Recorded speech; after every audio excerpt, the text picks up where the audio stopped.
afternoon, everyone.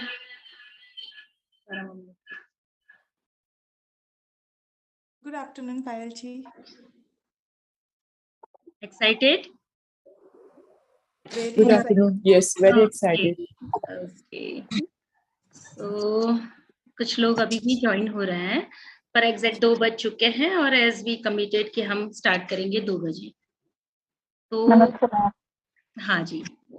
So सबको मेरा warm welcome. आप सभी का बहुत बहुत स्वागत है।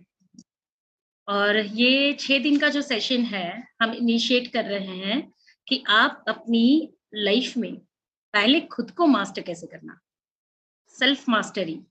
सब्जेक्ट हमारा है सेल्फ मास्टरी। हम बहुत कुछ चीजें मास्टर करते हैं ना आउटर वर्ल्ड में, हम एजुकेशन सिस्टम में, बिजनेस में, हर जगह पे बाहर हम चीजों को मास्टर करना चाहते हैं, पर जब तक हमने खुद को मास्टर नहीं किया है, एग्जैक्ट जो कंप्लीट मास्टरी आनी चाहिए, लाइफ के ऊपर की एक पकड़ जो बननी चाहिए, वो हम अचीव नहीं कर पाते। कहीं ना कहीं पे कुछ स्टेप हम पीछे छूट जाते हैं। क्या जिनके भी हो सकते हैं वीडियो ऑन कर सकते हैं आप? सब कोई म्यूट रखेंगे, पर वीडियो ऑन रखेंगे तो मैं आपसे कनेक्टिविटी बना पाऊंगी। नहीं तो मुझे ऐसा लग रहा है कि मैं स्क्रीन के सामने बोलती जा रही हूँ, मैं किसी को देख नहीं पा रही हूँ। तो hello Nita ji, hello Asha. Hello hello ma'am. Hello Payal ji, मैं सविता। हाँ Savita ji, welcome. Hello yes yes yes, hello welcome. Payal ma'am, good afternoon. Good afternoon everyone, good afternoon. Hello madam. Hello. Savita ji को भी गुड आफ्टरनून। काफी हंसमुख है जी। Good afternoon. So good afternoon everyone, good afternoon. और topic को शुरू करने से पहले एक बेसिक, हाँ जी, सबका म्यूट रखिएगा ताकि बीच में कोई डिस्टर्बेंस ना आए और हम कंटिन्यू टॉपिक को सर्व कर पाए। कुछ क्वेरीज हो तो 1 बाय 1 कोई बीच में पूछ सकते हैं, लेकिन एक टॉपिक सर्व हो जाने के बाद डिस्कस करेंगे। तो ऐसा नहीं है कि सिर्फ मैं बोलती रहूंगी, आप लोगों के साथ मैं बीच बीच में डिस्कस भी करूंगी, ठीक है? तो बेसिक पर्पस क्या है हमारा इस सेशन को लेने का, ये सर्व करने का, कि हमें कैसे सेल्फ मास्टरी अचीव करनी है। सेल्फ मास्टरी यानी सबसे पहला सबका म्यूट कर दीजिए ताकि बीच में आवाज ना आए, किसी को भी डिस्टर्ब ना हो। सेल्फ मास्टरी यानी क्या? सेल्फ मतलब क्या है, हम क्या समझते हैं सेल्फ यानी क्या?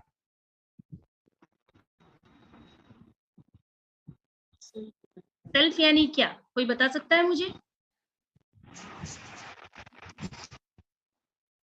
अपने आप को इम्प्रूव करना। Yes ma'am. हाँ, पर अपने आप मतलब आप क्या, आप कौन हो? हम एज अ सोल मैम, जैसे इमोशनल मेंटल और स्पिरिचुअल बीइंग है वो हम। ओके, पर जब आप दुखी होते हो, आप गुस्सा होते हो, आप डिस्टर्ब होते हो, उस समय पे वो सोल कहाँ चली जाती है ना? उस समय हम अपना कंट्रोल खो देते हैं मैम। हाँ, तो कौन कंट्रोल खो देता है? आप मुझे ये बताइए, कंट्रोल कौन खो देता है? हम ही खो देते हैं तो मैम, हम हमारा ही यानी खुद क्या? हम यानी क्या, हम कौन? सोल नहीं, सोल कभी भी कंट्रोल नहीं खोता है। कंडीशन सेल्फ, इमोशन, आपकी जो ईगो सेल्फ है ना, ईगो सेल्फ, आपकी ईगो सेल्फ है, वो पैनिक होती है, वो डिस्टर्ब होती है, वो डिप्रेशन में जाती है, वो एंजाइटी फील करती है, वो चिंता करती है। यस। आपकी सोल कभी भी पैनिक नहीं होती, ना ही डिप्रेस होती है, ना ही एंजाइटी फील करती है, ना ही उसे किसी चीज की कमी है। तो हमें यहाँ पर ये पहले तो क्लियर नहीं है कि हु वी आर, हम कौन है। इंटेलेक्चुअली हम ये जानते हैं कि हाँ हम सोल है, क्योंकि हम सभी स्पिरिचुअलिटी में चले हैं, है ना? हम सभी स्पिरिचुअलिटी की तरफ चल रहे हैं, तो हमें नॉलेज में तो ये पता है कि हम सभी सोल है। पर जब बात आती है, जब हम इनसिक्योर होते हैं, जब हम पैनिक हो जाते हैं, उस समय पे वो सोल गायब हो जाती है और कौन सी सेल्फ आपकी सरफेस हो जाती है? आपकी जो इनसिक्योर, अधूरी, डिप्रेस्ड, या लैक फील करने वाली सेल्फ, आपकी ईगो सेल्फ सरफेस हो जाती है। और उस समय पे क्या होता है, सेल्फ कंट्रोल आपका छूट जाता है। हकीकत में देखने जाए तो सेल्फ यानी कि क्या, हम सभी की मल्टीपल सेल्फ्स हैं। हो सकता है किसी की 50, किसी की 100, किसी की 200, किसी की 1000 सेल्फ परफॉर्म करती होगी। आप दिन के 24 घंटों में से मुझे ये बताइए, क्या 24 घंटे आप एंग्री होते हैं? आप दिन के 24 घंटे डिप्रेशन में होते हैं? आप 24 घंटे हैप्पी होते हैं? नहीं ना? नहीं। ठीक। नहीं, तो हम जब डिप्रेशन में होते हैं, हम जब एंग्री होते हैं, जिस समय पे हमारी जो सेल्फ प्रायोरिटी होती है, आपका म्यूट करिए, जिनका भी अनम्यूट करना है सब, सॉरी म्यूट करके रखिए। ओके। इस समय पे हमारी जो सेल्फ प्रायोरिटी बेस पे सरफेस होती है, वही हमारा परफॉर्मेंस होता है। तो हमारी बार बार हमारी जो इनर सेल्फ्स हैं वो स्प्लिट होती है, अलग अलग रूप में वो ऊपर आती है। ऐसा नहीं है कि जो मेंटल डिसऑर्डर कैरी कर रहा है, मल्टीपल पर्सनालिटी डिसऑर्डर, वही मेंटली डिस्टर्ब है। नो, हम भी कई बार मल्टीपल पर्सनालिटी से ऑपरेट करते हैं। कई बार बहुत अच्छा मूड, कई बार बहुत गुस्से में, कई बार बहुत डिस्टर्ब, कई बार बहुत काइंड लविंग सेल्फ। तो जिस समय पे आप जिस मूड से ऑपरेट कर रहे हो, आपकी वो सेल्फ वहां पे काम कर रही है। अब कैसे पता चेक करोगे आप कि किस समय पे कौन सी सेल्फ काम कर रही है? लाइक आप सभी आज 2 बजने से 10 मिनट पहले से आप यहाँ पे बैठे हुए हो, तो ये कौन सी सेल्फ है आपकी? Knowledge seeking self. Hello, good afternoon ma'am. Good afternoon. जिसको कुछ पाना है, कुछ अचीव करना है, जो क्यूरियस है ना? तो इस समय कौन सी सेल्फ यहाँ पे बैठी है? एक रिसेप्टिव सेल्फ, एक नॉलेज सीकिंग सेल्फ, एक क्यूरियस सेल्फ। और जैसे ये सारा नॉलेज आप गेन करोगे, कुछ सुनोगे, कुछ अटेन करोगे, यहाँ से नहीं कहीं और से भी, उतने समय वो सेल्फ आपके साथ होती है। फिर जब डे टू डे लाइफ के टास्क में आप चले जाते हो, तो उस समय पे कौन सी सेल्फ आ जाती है? सर्वाइवल करने वाली सेल्फ या स्ट्रगलिंग सेल्फ। जैसे रिश्तों में बहुत अच्छा है, बहुत अच्छे रिश्ते हैं, बहुत ज्यादा लविंग गिव एंड टेक है, तो वहां पे कौन सी सेल्फ है आपकी? रिसेप्टिव सेल्फ या लविंग सेल्फ या केयरिंग सेल्फ। पर कुछ रिश्तों में जब आपके साथ उतार चढ़ाव होते हैं, तो वहां पे रिबेलियस सेल्फ आ जाती है, वहां पे सफरिंग करने वाली सेल्फ आ जाती है।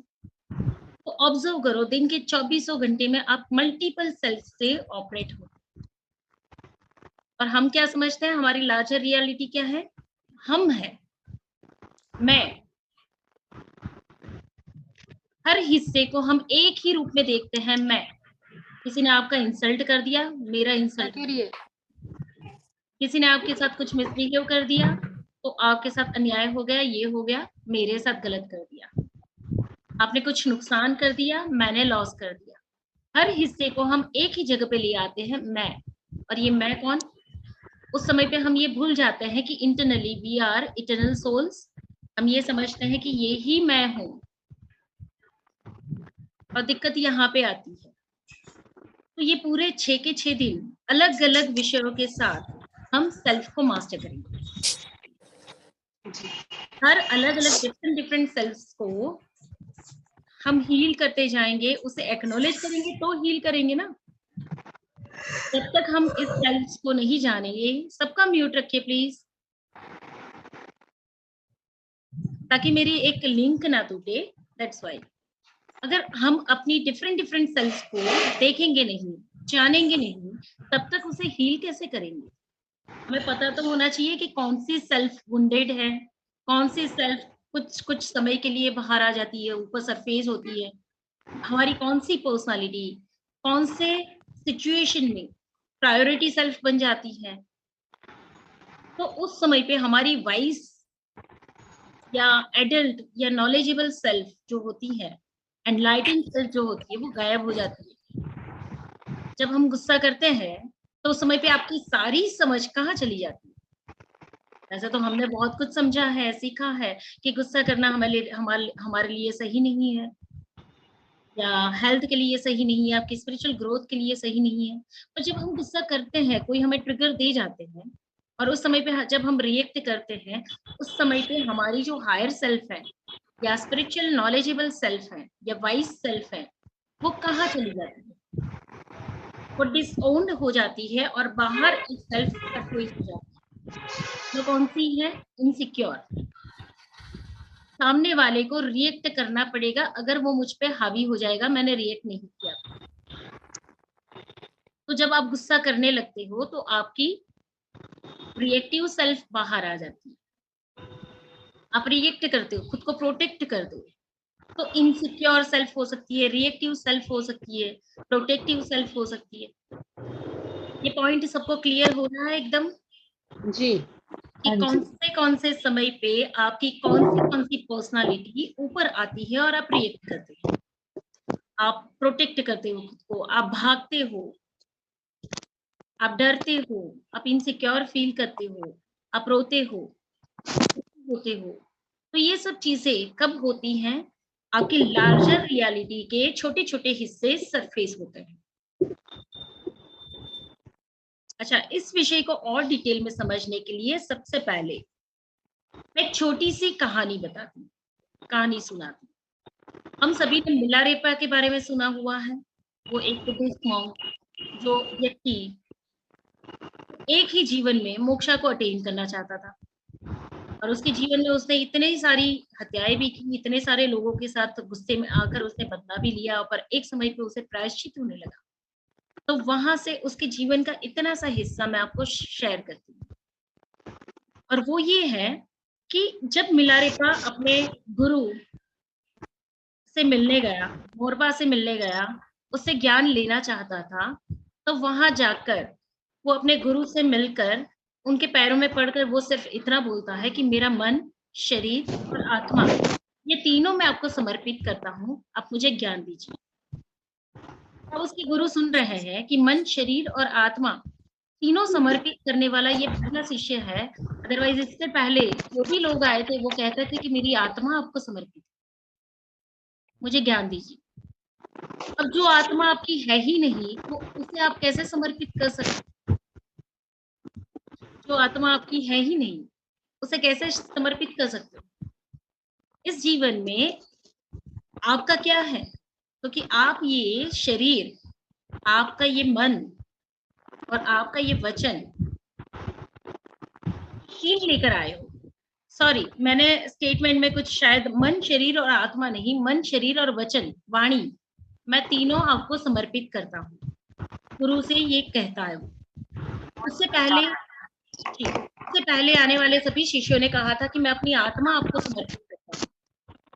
तो गुरु सोच रहे हैं कि मन, शरीर और वाणी जो शिष्य समर्पित कर रहा है वो सबसे योग्य शिष्य है। इससे पहले जो शिष्य थे वो आत्मा को समर्पित कर रहे हैं। अब जो आत्मा आपकी है ही नहीं, आप उसको कैसे समर्पित कर सकते? तो जब आप ईश्वर से प्रार्थना करते हैं, जब आप किसी गुरु से मिलते हैं,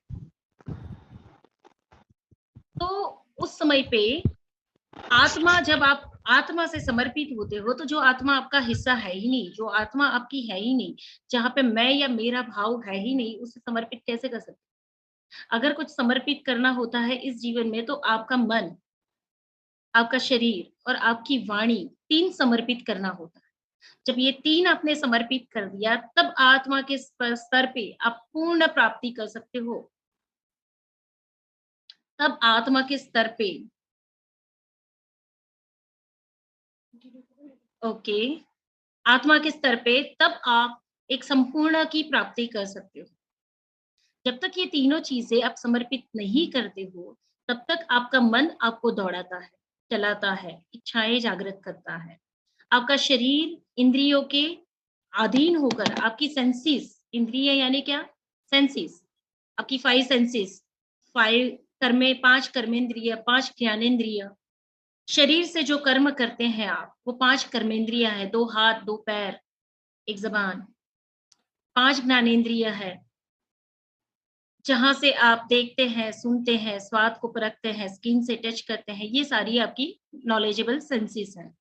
तो इंद्रियों से जब हम रिसीव करते हैं, वो अगर हमारे वश में नहीं होती है या हमने इसे समर्पित नहीं किया होता है, तो जीवन में हम मनमानी से ही चल पाते हैं, कुछ भी अचीव नहीं कर पाते।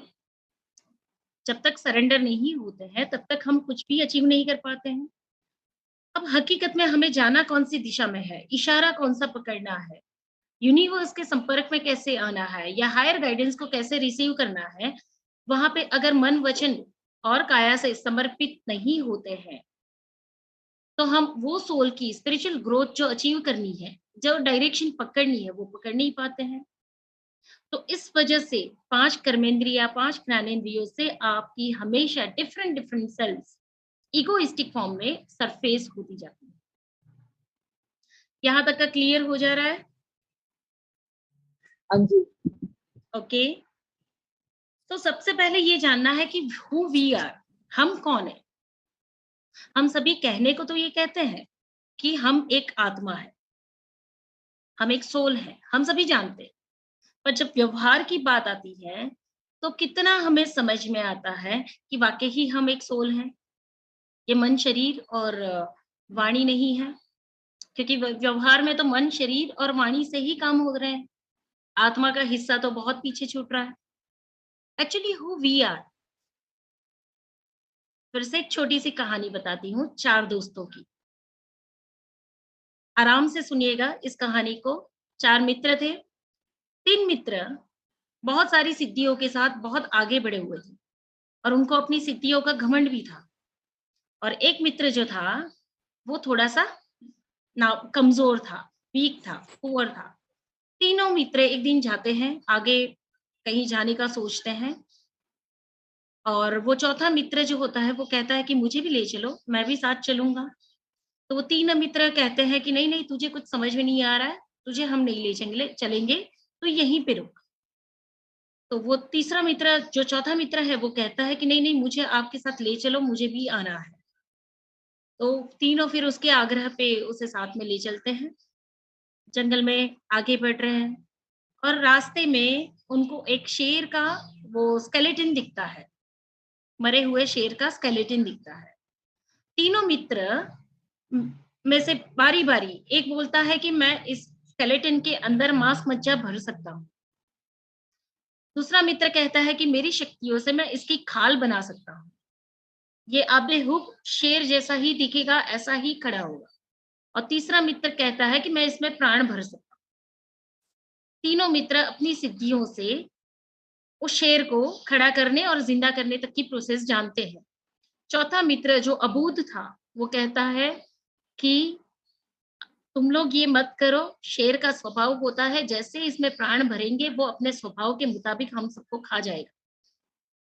तो तीनों मित्र कहते हैं कि तू चुप बैठ, तुझे कुछ समझ में नहीं आता है। तेरी बातें सुन के हम क्या करेंगे? तुझे पता नहीं है हमारे पास सिद्धियाँ कैसी हैं, हम कुछ भी कर सकते हैं। तो वो नहीं समझ रहा है। तो पहला व्यक्ति उस स्केलेटन के ऊपर मांस मज्जा भर देता है, उसके मसल्स डेवलप कर लेता है। अब दूसरे व्यक्ति की बारी है, वो उसके ऊपर खाल, स्किन बना देता है और शेर को अब्बे-हूब खड़ा कर देता है। अब तीसरे व्यक्ति की बारी आई, तब तक तो वो मित्र, चौथा जो मित्र था, वो समझ चुका था कि ये लोग नहीं जानते हैं, शेर अगर ज़िंदा हो गया तो हम सबको खा जाएगा। वो पहले ही ऊपर पेड़ पर छुप कर चढ़कर बैठ जाता है। और चौथे मित्र की बारी थी अब उसमें जान भरने की। तो चौथे मित्र ने उस शेर के खाल में, उसके शरीर में जान भर दी। वो शेर ज़िंदा हो गया। जैसे ही ज़िंदा हुआ, उसके सामने 3 व्यक्तियों को उसने देखा, वो अपने स्वभाव के अंतर्गत उन तीनों को खा गया। वो चौथा मित्र पेड़ पे चढ़कर बैठा था, वो राहत की साँस वो देख रहा है अपने सामने कि कैसे मित्र की दुर्गति हुई, पर वो बच गया है। अब तीनों को खाकर शेर चला गया, वो पेड़ से उतरकर नीचे उतरकर भाग गया। ये कहानी क्या सिखाती है? कि आपके पास कोई भी सिद्धि, समृद्धि या विद्या आ जाए, पर व्यावहारिक ज्ञान ना हो, तो आप उसका उपयोग नहीं जान सकते हो। और व्यावहारिक ज्ञान किस स्तर पे आएगा? क्योंकि जब सिद्धियां हासिल करते हो, पूर्ण ज्ञान प्राप्त करते हो, तो अहंकार साथ साथ में बढ़ता है और विवेक बुद्धि गुम होती जाती है। पर जो मानसिक रूप से अबूझ है, उसके पास अगर व्यवहारिक ज्ञान होगा तो भी बड़ी बड़ी सिद्धियां तो नहीं होगी, पर जीवन को कैसे जीना या छोटे बड़े फैसले कैसे लेना या परिस्थितियों का सामना कैसे करना, ये एक व्यवहारिक बुद्धि का हिस्सा है। स्पिरिचुअल होने का मतलब ये है कि आप कितना भी ज्ञान लो, कितनी भी सिद्धियां हासिल करो, पर उसका उपयोग विवेक बुद्धि, व्यवहारिक बुद्धि पैदा करना है। एक सिंपल सी बात ये हो जाती है।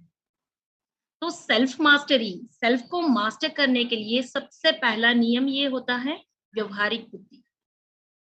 दूसरा नियम ये होता है कि ईश्वर को मन, वचन और काया से समर्पित होना। जब तक आपकी यहाँ की, इस संसार की, इस धरती की ये बाहरी रूप की बुद्धि काम करेगी, आप समर्पित नहीं हो पाते, आप समर्पण नहीं कर सकते। हर समय आपकी ये बाह्य बुद्धि आपको खींचेगी, दौड़ाएगी, चलाएगी। लालसा कभी भी खत्म नहीं होती।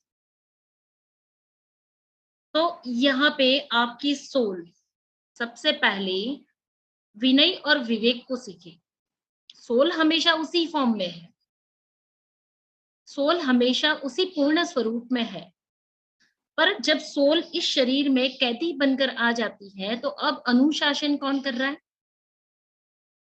संचालन कौन कर रहा है? आपकी आउटर सेंसेस, आपकी बाह्य बुद्धि।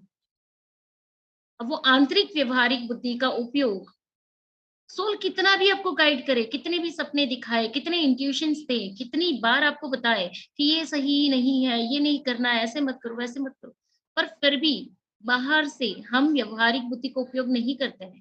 कैलकुलेटिव माइंड, या बाहर से जितना दीवार तक का दृश्य हमें दिखता है, हम उसी को सच्चाई मान के या उसी के आधार पे डिसीजन लेके चलते हैं। तो सोल का जो अनुभव होता है इस शरीर के अंदर, वो कैदी होकर आती है। कौन से बंधन को मुक्त करना है इस जीवन में, कौन सी मुक्ति पाना है, फ्रीडम का मतलब क्या है, कौन सी फ्रीडम पानी है आप? जो सोल आपके इस शरीर में बंदी बनकर आई है, इस शरीर के अंदर कैद बनकर जीवन के बाद जीवन, इस जीवन चक्र को जीती जा रही है, उसी बंधन से मुक्त करना है। अज्ञानता के आवरण को तोड़कर, वो जो ताले मारे हैं आपने बुद्धि पे, आपके व्यवहार पे या आपकी समझ पे, वो ताले खोलने हैं। तब जाके वो सोल इसी शरीर में मुक्ति का अनुभव करती है। तो सेल्फ मास्टरी का मतलब ये होता है कि सबसे पहले आपकी सोल को बड़ा बनाना है, उससे मास्टर करना है। उसे, वो ऑलरेडी मास्टर है, पर उसके नॉलेज को लेने के लिए आपको सक्षम होना होगा। तो मन, वचन और काया से समर्पित किसको होना है? वो जो ऊपर कोई बैठा हुआ ईश्वर है उसको नहीं, आपकी सोल को, आपकी आत्मा को समर्पित होना है। जब मैं अपने आप को समर्पित होती हूँ, जब मैं अपनी हायर सोल को या अपने अंदर के उस अस्तित्व को जो परम सत्य है उससे समर्पित होना शुरू करती हूँ, तो उसके अंदर का जो प्रकाश है वो मेरे बाह्य जीवन में मुझे दिखना शुरू हो जाता है। तो इसी विषय को थोड़ा और आगे बढ़ाते हुए हम ये समझते हैं कि जब हमारी डिफरेंट डिफरेंट सेल्फ बाहर आती है, तो उस समय पे हमारी सोल पीछे चली जाती है। जैसे प्रायोरिटी सेल्फ, जिस समय पे मान लेते हैं कि आप बाहर निकलते हो, बाहर निकले और 4 ऐसे अननोन पर्सन आपके सामने आए, उनके साथ इंटरेक्शन करने के समय सबसे पहला आपको थॉट क्या आता है? ये अननोन पर्सन है, इससे बच के रहना है। कौन बोलता है ये कि आप यहाँ सुरक्षित नहीं हो, किसी व्यक्ति से बच के रहना पड़ेगा? जब आपके साथ ईगो सेल्फ या इनसिक्योर सेल्फ या पास्ट में कोई अनुभव आपको ऐसे हुए हैं तो उससे हर्ट हुए होंगे आप, तो वो वाली सेल्फ आपको बताएगी। जजमेंटल सेल्फ होगी, वो बताएगी।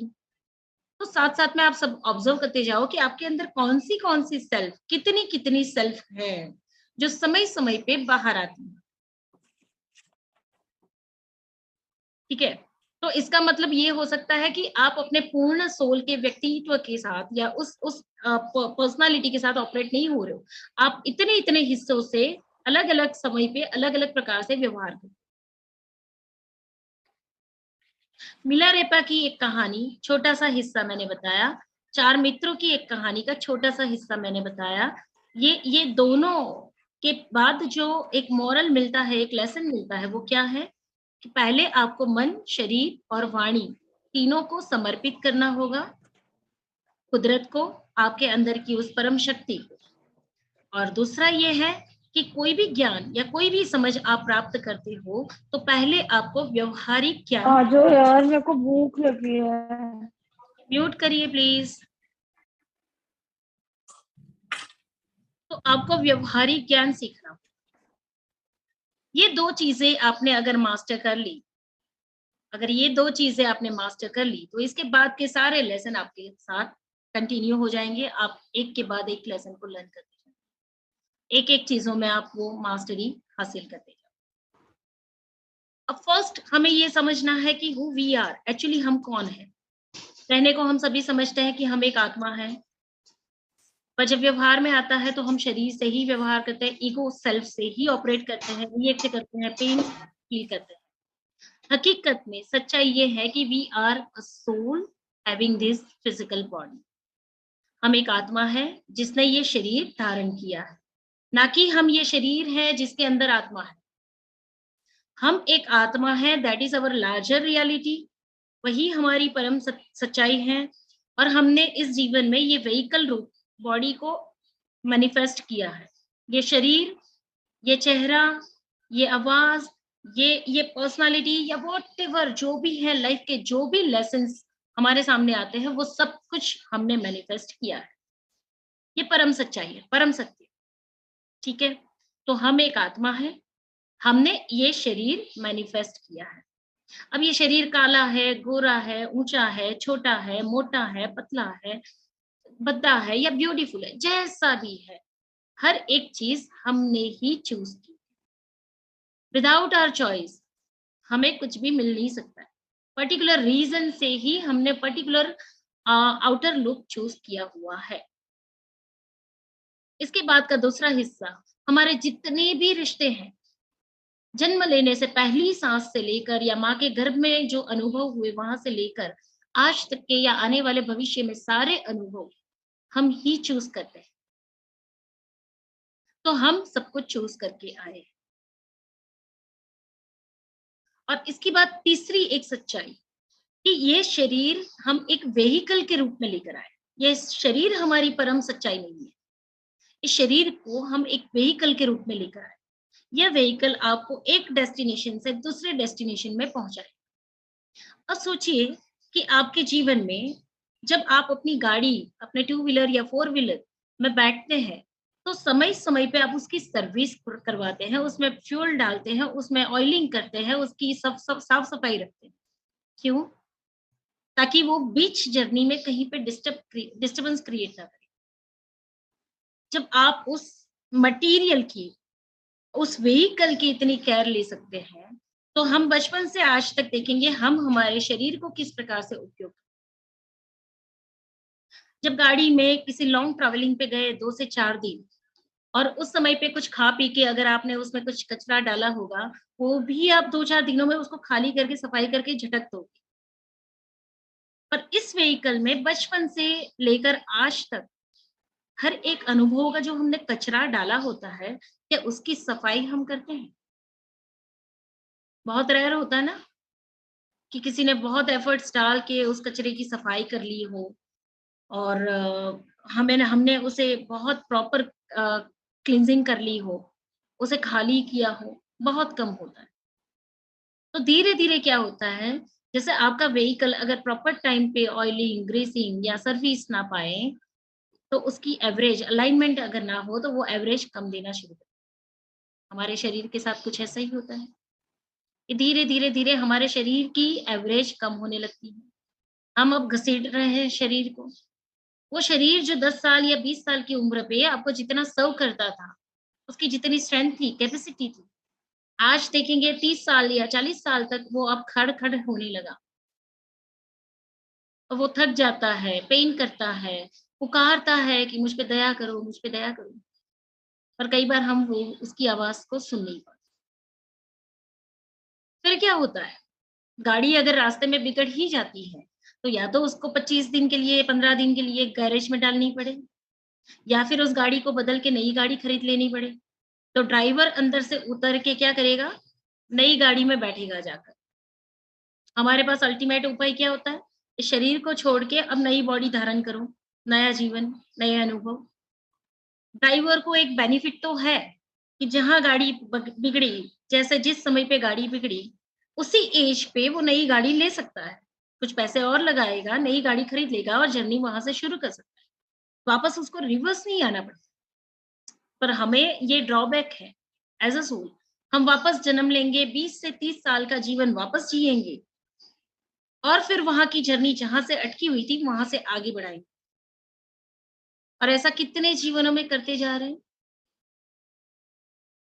हर जीवन में अगर इस गाड़ी का प्रॉपर ध्यान नहीं रखा गया तो ये गाड़ी बीच रास्ते में बिगड़ जाती है और इसे बदल देना पड़ता है, या फिर घसीट घसीट के आपने 60 साल 70 साल जीवन तो जी लिया, पर जब वो गाड़ी आपकी बहुत आवाज कर रही है, खींच के चल रही है, एवरेज नहीं दे रही है, कितना प्रेशर डालना पड़ रहा है, बार बार गैरेज में डालना पड़ रहा है, वो जर्नी आपकी कैसी मुश्किल हो जाती है। एक जगह से दूसरी जगह जाना है तो वो परेशानी कितनी हो जाती है जहां पे कंफर्ट नहीं है। अगर वो जर्नी इतनी टफ हो सकती है तो ये शरीर वाली जर्नी कितनी ज्यादा मुश्किल और कितनी टफ हो सकती है, सोचिए। और गाड़ी को बिगाड़ने वाले एस्पेक्ट्स क्या है, किस वजह से ये आपका शरीर जो है, ये जो व्हीकल है वो बिगड़ता है। तो कि पास्ट के जो एक्सपीरियंसेस हुए, जो लॉस आपने किए, किसी के साथ कोई मनमुटाव हो गए, या कोई ऐसे अनुभव कर लिए जहां पे आपको लगा कि आपके एक्सपेक्टेशंस के विपरीत है, ऐसे समय पे आपके साथ आपने आपकी ईगो सेल्फ ने जो फील किया वो कचरा अंदर भर गया, वो कचरा आपके अंदर बैठ गया। अब आपने कभी गाड़ी को सर्विस ही नहीं किया है, जो 10 साल पहले घटना घटी उसका कचरा आपने अंदर भरा हुआ है, 10 साल तक आपने उस कचरे के साथ ही गाड़ी चलाई, कभी उस कचरे को बाहर निकाला ही नहीं। और ऐसा एक जीवन का कचरा इस जीवन की शुरुआत से इस गाड़ी का कचरा तो है ही। पर सोचो कितने जीवन का कचरा आपके साथ चलता जा रहा है।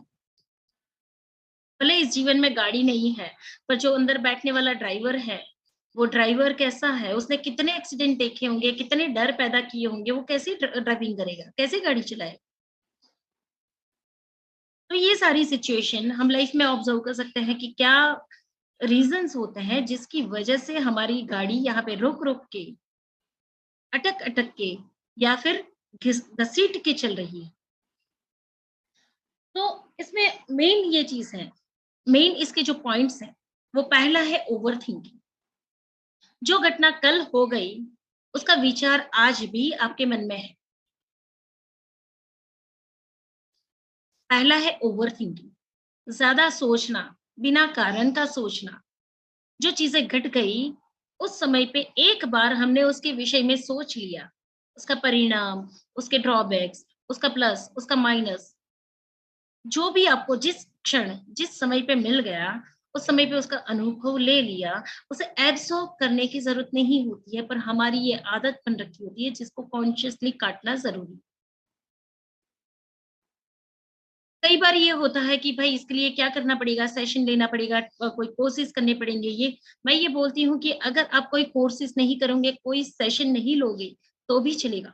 डायरेक्ट आप इन पॉइंट्स को देखते जाओ, नई पैटर्न्स को बनाना बंद करो, ओल्ड पैटर्न्स को रिलीज करना शुरू करो। कोई सेशन की, कोई कोर्सेज की जरूरत नहीं है। जितना हो सके अपने आप की सफाई करना इंपॉर्टेंट है। कई बार ये होता है कि हम इतना मेडिटेशन करते हैं, हम इतने घंटे मेडिटेशन करते हैं, इतने सालों से कर रहे हैं, पर इसका आउटपुट नहीं मिल रहा है, कोई ज्यादा बेनिफिट नहीं मिल रहा है, कुछ प्रमोशन नहीं हो रहा है। क्यों? तो कि जब तक आपने अपने अंदर का सफाया नहीं किया है, अंदर की डस्टिंग क्लीन नहीं की है, तब तक नया कुछ भी डालोगे वो पुराने के साथ नया मर्ज होता जाएगा। और इसकी वजह से कोई बेनिफिट आपको नहीं मिलता। ऑलरेडी अंदर गंदगी भरी है। आपके घर में जब आप कंटेनर जिसमें अनाज भरते हो, 1 साल का अनाज खाली होने के बाद जब नया अनाज अंदर भरने की बारी आती है, क्या करते हो? उस कंटेनर को खाली करते हो, पूरा उसे सफाई करते हो और उसे सुखाते हो।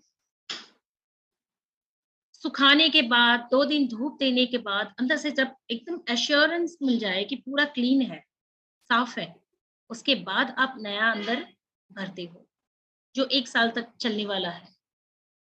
जब अनाज की सफाई हम इतनी करते हैं या कंटेनर को इस तरीके से साफ करते हैं, तो जब कोई नया ज्ञान लेते हैं या नई बातें करते हैं या नया कुछ सीखते हैं, उससे पहले जो पुराना अनलर्न कैसे करना, पुराना खाली कैसे करना, अगर वो सीख ले तो। दूसरी बात, नया कुछ सीखने जैसा होता ही नहीं। आपकी सोल हमेशा संपूर्ण है, नॉलेजेबल है और वो ज्ञान से भरी है, सच्चित आनंद स्वरूप है। तो वो आनंद, वो ज्ञान, वो समझ, वो यहाँ क्यों महसूस नहीं होती है? क्योंकि उसके ऊपर लेयरिंग्स बनी है अज्ञानता की। हमें खाली होते जाना है। हम जितना जानते जाते हैं उतना ज्ञान बढ़ता जाता है। हम कुछ भी नया जानना बंद कर दे और खाली करना शुरू कर दे तो एम्प्टी होते जाओ, एम्प्टी होते जाओ। मैं ये जान रहा हूँ, नहीं जानना है, खाली करो उसको। मैं ये सीख रहा हूँ, नहीं सीखना है, खाली करो उसको। सब कुछ सीखा हुआ अनलर्न करते जाओ, एम्प्टी होते जाओ, खाली होते जाओ, कुछ नहीं। धीरे धीरे पता चलने लगेगा आप एक बच्चे जैसी अवस्था में जा रहे हो जिसे कुछ नहीं आता है, कोरी स्लेट। ब्लैक बोर्ड जो होता है वो एकदम साफ है, क्लीन, कुछ नहीं है अंदर। और उस समय पे जो ब्लिस का एक्सपीरियंस होता है वो अल्टीमेट होता है। अगर कुछ जीवन में सीखना है तो खाली कैसे करना वो सीखने जाना होगा, नया कुछ सीखने की जरूरत नहीं है। एवरीथिंग यू नो, दुनिया का कोई भी रहस्य हो वो आप जानते हो, आपको पता ही है। कोई आध्यात्म ढूंढने की जरूरत नहीं है, कोई आध्यात्मिक ज्ञान लेने की जरूरत नहीं है, कहीं और पहुंचने की जरूरत नहीं है, कोई ऑरा क्लीन करने की जरूरत नहीं है, कोई चक्रा बैलेंस करने की जरूरत नहीं है, कोई कुंडलिनी एक्टिवेशन की जरूरत नहीं है। सीखना हो तो खाली कैसे करना ये सीखने की जरूरत है। तो इस 6 दिन में हम यही सीखेंगे कि हम खाली कैसे करें। इन 6 दिनों में हम ये सीखेंगे कि हम खाली कैसे करें।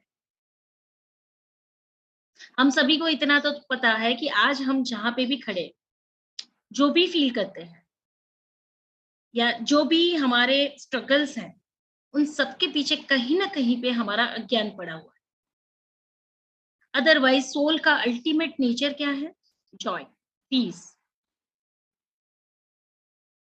Light, joy and peace. 3 पूर्ण जो प्रकाश है वो आत्मा का स्वरूप है, आनंद है वो आत्मा का स्वरूप है, शांति है, प्रेम है वो आत्मा का स्वरूप है। अगर ये सारे जो आपकी सोल के स्वरूप है, तो ये सारे स्वरूप आपको अभी महसूस क्यों नहीं हो रहे? क्योंकि बहुत सारा गार्बेज पड़ा हुआ है। जब तक वो गार्बेज क्लियर नहीं होता है, क्लींजिंग नहीं होती है, तब तक आपको ये चारों परिस्थितियां पूरे स्वरूप से अनुभव नहीं हो सकती। आप वो सच्चित आनंद स्वरूप में नहीं जा सकते। ठीक है? अब ये अज्ञान है, तो ये अज्ञान किस किस रूप में भरा पड़ा है? अगर सिंपल सी भाषा में आपको समझाऊं तो पहला है आपका ओवर थिंकिंग। अब जानते हो कि ओवर थिंकिंग नहीं करना है। ओवर थिंकिंग के क्या क्या परिणाम होते हैं हमारे जीवन में? Depression, anxiety, worries.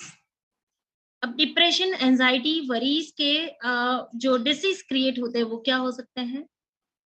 तो कि डायबिटीज या फिर ब्लड प्रेशर, या कई बार मैक्सिमम लेवल पे पैरालिसिस होना, या कुछ कुछ शरीर के हिस्से डंप होते जाना, काम नहीं करना। तो ये आउटकम्स कैसे मिलते हैं? Step by step. पहले ही दिन किसी को पैरालिसिस या डायबिटीज या मेंटल डिसऑर्डर नहीं हो जाता।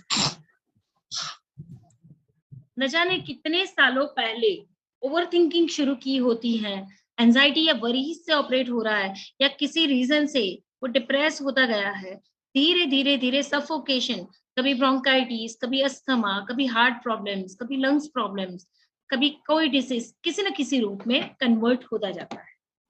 तो बीमार होने वाला व्यक्ति पहले ही दिन बीमार नहीं होता, आउटकम पहले ही दिन नहीं आता है, न जाने कितने सालों का चल रहा होता है उसकी मेमोरीज में, उसके बिहेवियर में, या उसकी फीलिंग्स में, और जो एक आउटकम देता है रोग के रूप में, वो तो फाइनल डेस्टिनेशन हो गया। ट्रेन निकली थी कौन से प्लेटफॉर्म से, कौन से शहर से, और पहुंचेगी कौन से शहर पे, उसके बीच में और कितने स्टेशन आए, हर एक स्टेशन में कुछ नए एक्सपीरियंस लेते लेते लेते फाइनल डेस्टिनेशन पे पहुंच रहा है सोल, और वो फाइनल आउटकम आ गया डिसीज के फॉर्म में। तो ये चीजें हैं कि कहाँ से आपकी शुरुआत हुई उसकी जड़ों तक पहुंचना। खाली आप सोच विचार करोगे तो भी पता चल जाएगा। आप ध्यान से बैठे और पूछना शुरू करें खुद से कि कब मैंने ये ओवर थिंकिंग शुरू कर दी, ओवर थिंकिंग मेरी कब कब हो रही है, कौन सी सिचुएशन में मैं ज्यादा बिना वजह के सोच रहा हूँ। जब नेगेटिविटी को समझना है ना, तो पहले हाईएस्ट पॉजिटिविटी को समझ लेना पड़ेगा। एक कमरे में अंधेरा है, बहुत डार्कनेस, और एक व्यक्ति जाकर दोनों हाथों से ऐसे ऐसे ऐसे मार रहा है, उसको अंधेरे को हटाने की कोशिश कर रहा है, और वो जितने अपने हाथ मार रहा है अंधेरा उतना का उतना रह रहा है। आधा घंटा हो गया, 1 घंटा हो गया, 2 घंटा हो गया, कोई फर्क नहीं पड़ रहा है, अंधेरा उतना का उतना है। दूसरा एक व्यक्ति वहां पे रूम में कमरे में आया, वो उसे पूछ रहा है भाई कर क्या रहे हो तुम, तो वो बोल रहा है कि मैं अंधेरे को हटा रहा हूँ, भगा रहा हूँ इसको, ताकि मुझे यहाँ पे कुछ दिखाई दे। उस व्यक्ति ने अपनी जेब से एक माचिस निकाली और ऐसे करके जलाई, और वो अंधेरा हट गया। अब उसे दिखाई दे रहा है कमरे में क्या चीजें पड़ी हैं। उस माचिस से उसने कैंडल जलाई, और उस कैंडल से रूम में पड़ी सारी चीजें अब दिखाई दे रही है, और वो आराम से काम कर पा रहा है। तो ये बात क्या सूचना देती है कि जीवन में कितना भी अंधेरा है या आपके सामने कितनी डार्कनेस है, डार्कनेस को भगाने की कोशिश नहीं करनी, रोशनी चलाओ। रोशनी चलाओगे तो अंधेरा अपने आप दूर हो जाएगा। हम क्या करते हैं,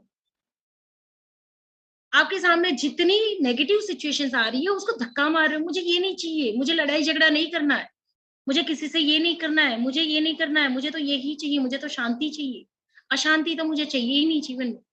गरीबी आई या पैसे की तंगी आई, मुझे ये परिस्थितियां नहीं चाहिए, मुझे सुख चाहिए, मुझे शांति चाहिए, मुझे प्रेम चाहिए। जब मुझे ये नहीं चाहिए तो मेरी पूरी ऊर्जा उसको भगाने में, उसको हटाने में लग जाती। अब मुझे ये तो जानना पड़े कि ये अंधेरे का कारण क्यों है, क्या है, क्योंकि यहाँ पे मैंने माचिस नहीं जलाई है, मोमबत्ती नहीं जलाई है, लाइट ऑन नहीं की। अगर मैं वो चीज कर लूं तो वो अंधेरा अपने आप दूर हो जाएगा, अपने आप भाग जाएगा। तो पूरे जीवन में क्या करते हैं, उन रिश्तों से दूर भागते हैं, उन परिस्थितियों से दूर भागते हैं, वो डिप्रेस करने वाली सिचुएशन को हम नकारते हैं, धक्का मारते हैं। क्या होता है, वो वहीं की वहीं रहती है, ऊपर से मल्टीप्लाई होती जाती है, आपकी एनर्जी वेस्ट होती जाती है, और हाथ लास्ट में क्या होता है, सर पकड़ के हम बैठ जाते हैं। कितनी कोशिश कर ली पर रिश्ते सुधरते ही नहीं है, कितनी कोशिश कर ली पर सामने वाला बदलता ही नहीं है। क्या करना है, ऐसे में एक रोशनी चलानी है। वो रोशनी कैसी होती है, सेल्फ इंक्वायरी की। वो दिया कैसे चलाना है, सेल्फ इंक्वायरी। सेल्फ इंक्वायरी कैसे हो सकती है, तो कि नेगेटिविटी को समझने के लिए सबसे पहले आपको हाईएस्ट पॉजिटिविटी के लेवल को समझना होगा। हाईएस्ट पॉजिटिविटी का लेवल क्या हो सकता है, जो पूर्ण स्वरूप है। आपको ये तो पता है कि ये अधूरा है, पर आपको ये नहीं पता है कि पूर्ण क्या है। मेरा पॉइंट क्लियर हो रहा है? यस। एकदम क्लियर हो रहा है? हाँ जी। तो आपको ये तो पता है कि ये सही नहीं है, ये अधूरा है, पर आपकी नजर वहां पे नहीं जा रही है कि पूर्ण क्या है। अगर ये अधूरा है तो पूरा क्या हो सकता है। अगर रिश्ते ऐसे खराब है तो रिश्ते पूरे कैसे हो सकते हैं। कभी सोचा है उस विषय पे?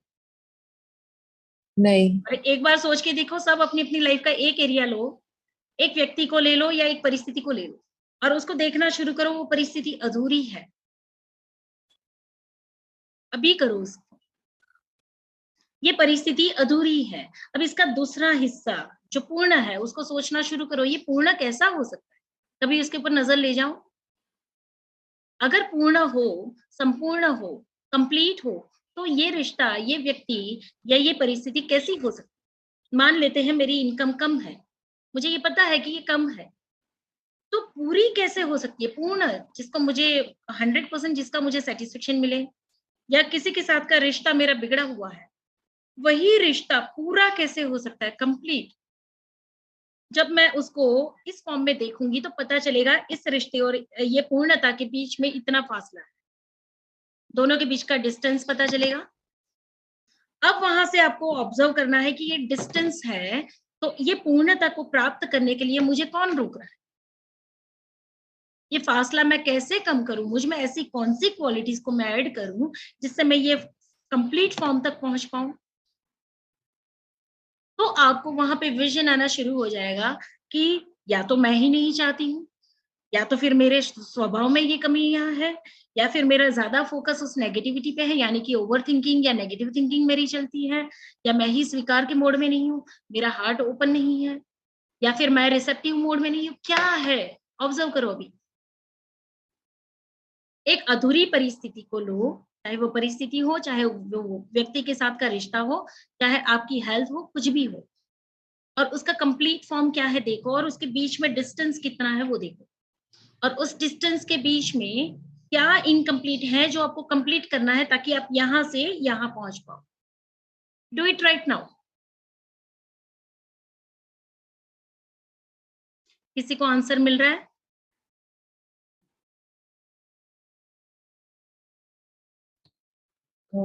यदि मेरा किसी से रिलेशन खराब है तो वो मतलब आंसर ये आ रहा है कि वो जैसे है उसको वैसे एक्सेप्ट कर लो, और मैं उनसे एक्सपेक्टेशंस ज्यादा करती हूँ, मतलब मैं अपनी तरीके से चाहती हूँ कि मुझे इस तरह से प्यार करें।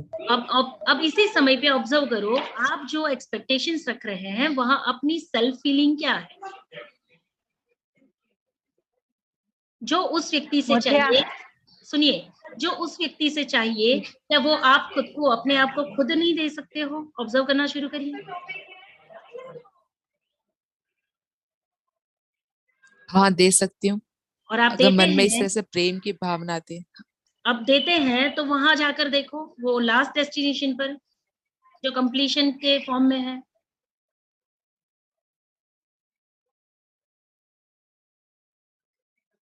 खुद खुश रहते हैं, फिर उनको जरूरत नहीं है। अब देखो ये रिश्ते में क्या अधूरा था और क्या कंप्लीट मिल रहा है आपको।